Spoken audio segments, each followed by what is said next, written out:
BBA, BCA, BCom computer కోర్సులో 100% placement లభించే ఏకైక డిగ్రీ కాలేజ్ కూకట్పల్లిలోని i3 డిగ్రీ కాలేజ్ 8367215215. నమస్తే రమగారు. నమస్తే జయ. రమగారు, మనము వెంకటేశ్వర స్వామికి ముడుపు కడతాం, ఉమ్. ఆ ముడుపుని చెల్లించుకుంటాం. ఏ సందర్భాల్లో అంటే పలానా సందర్భంలో స్వామివారికి ముడుపు కట్టాలి అని అట్లా ఏదన్నా ఒక చెప్పడం జరిగిందా రమగారు? లేకపోతే మనకు వచ్చిన సమస్యను బట్టే ముడుపు కడతామా? అంతే జయ. అది ఇవి అలవాట్లు పద్ధతులు కొన్ని కొన్ని ఊళ్ళల్లో కొన్ని ఇళ్లల్లో ముందు రోజుల నుంచి వచ్చినవి. అవి కూడా ఏంటంటే ఏదైనా ఒక పని మొదలు పెట్టేటప్పుడు అది సక్రమంగా అవ్వాలి, అయ్యాక వస్తామని, అవుతుండగా వస్తామని, దానికోసం నిన్నిప్పుడే మా ఇంట్లో ప్రతిష్ఠించుకుంటున్నాం, నీ కోసమని పక్కన పెట్టాం అని స్వామికి చెప్పుకోవటం. మన భక్తి, మన విశ్వాసాన్ని ప్రదర్శన. ముడుపంటే అదే. మన భక్తి తాత్పర్యాలు ఏవైతే మన లోపల ఉన్నాయో స్వామి పట్ల అది ప్రకటించుకోవటం. ఓకే. ఏమేమి కడతారు జనరల్గా ముడుపు ఎప్పుడు కడతాం?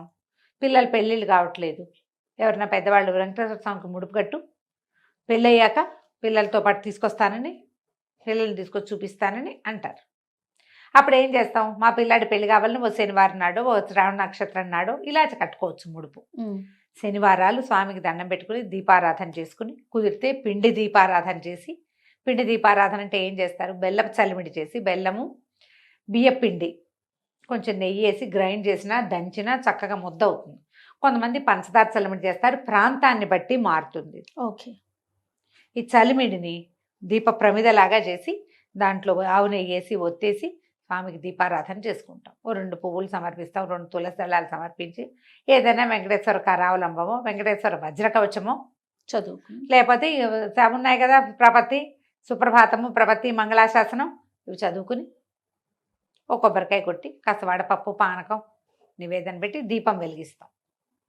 ఈ చలిమిడి పిండి దీపారాధన చేసామనుకో, ఆ చలిమిడిని ప్రసాదంగా తీసుకున్నాం. దీపం కొండెక్కిపోయాక దాన్ని ప్రసాదంగా తీసుకోవాలి. దాని మీద బొట్లు పెట్టి పసుపు రాసి చేయకూడదు. మేము అట్లా కాదు, అసలు దాన్ని ప్రసాదంగా స్వీకరించము. నివేదన అయ్యాక ఏం చేస్తావో చెప్పు. దీపం పెట్టావు, ఆ పిండిని బయటపడేసే పద్ధతి అయితే నాకు తెలియదు జయ. ఇటీవల ఎవరో నాకు ఒక వీడియో పంపారు. పిండి దీపారాధన ఎట్లా చేయాలి? పిండి దీపం పెట్టి, తెల్లటి దీపం, పిండి దీపం, బియ్యపిండిది, దానికి చక్కగా పసుపు రాసి పెట్టి అందంగా అలంకారం చేసి పెట్టారు. చూడ్డానికి బాగుంది. నువ్వు దాన్ని ప్రసాదంగా తీసుకోవాలంటే దాని మీద బియ్యపిండి, పసుపు, కుంకుమ పెట్టింది ఎట్లా ప్రసాదంగా తీసుకుంటావు? పసుపు కుంకుమ తీసుకోలేకపోతాం కదా. పిండి దీపారాధన చేస్తే ఆ దీపాన్ని కొండెక్కిన తర్వాత ఎక్కడైనా కొడిగట్టి నల్లగా ఉంటే ఆ నల్లటి భాగాన్ని తీసి తులసి చెట్లు వేసి మిగిలిన ప్రమిదని ప్రసాదంగా పుచ్చుకోవటం విధానము. ఓకే. కాదు మా ఇంట్లో ఇలాగే చేస్తారంటే మీ ఇష్టం, ఎవరైనా ఇంతే చేయాలి.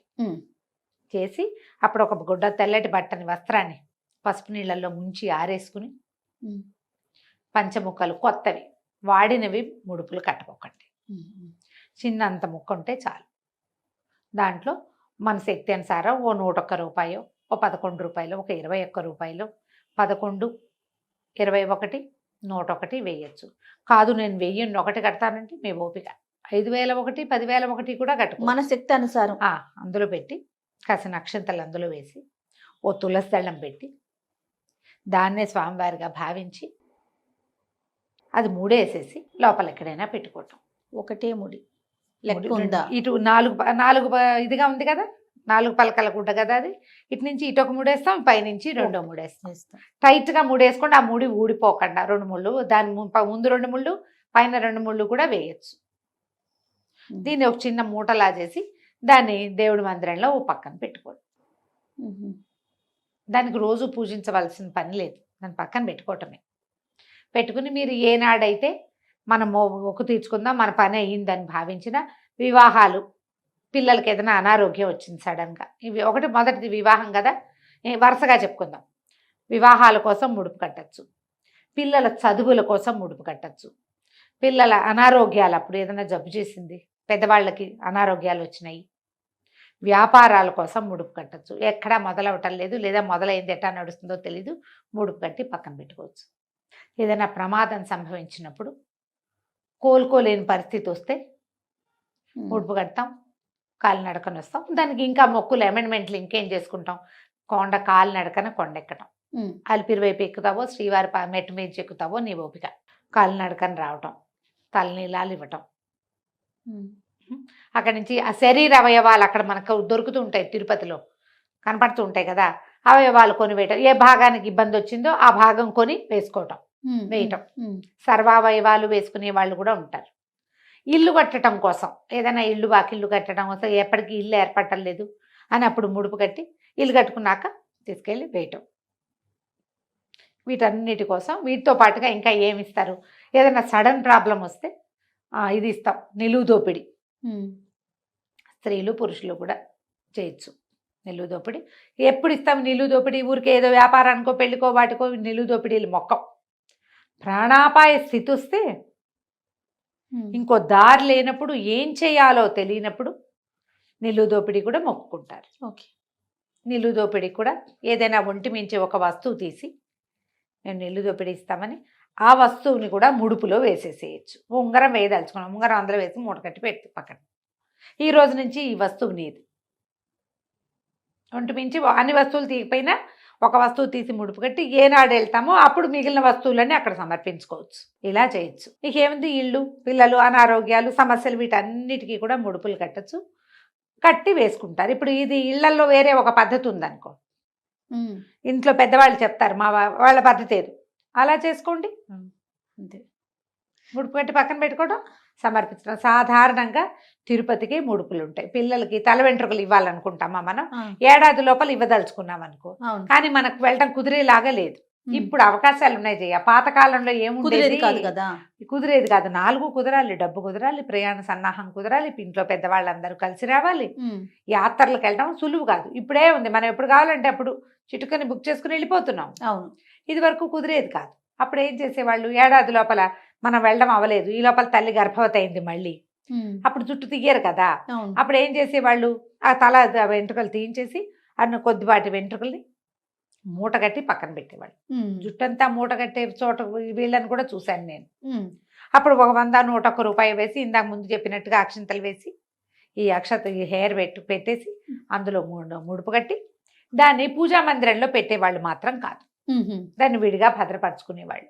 జుట్టు ఉంది కదా, అదే జుట్టు ఒకసారి తలమించి కిందకు వచ్చాక ఇంకా జుట్టుకు విలువ లేదు, అది పనికిరాదు. దేవుడి మందిరంలో పెట్టకూడదు. తల వెంట్రుకలు ముడుపు కడితే మాత్రం దాన్ని పొట్లం కట్టి ఓ చోట పెట్టుకోండి. ఆ ముడుపుతో ఈ వెంట్రుకల్ని అందులో వేయము అంటే, ముడుపేమో దేవుడి దగ్గర పెట్టండి, వెంట్రుకలు పొట్లం కట్టి ఇంకో చోట పెట్టుకోండి.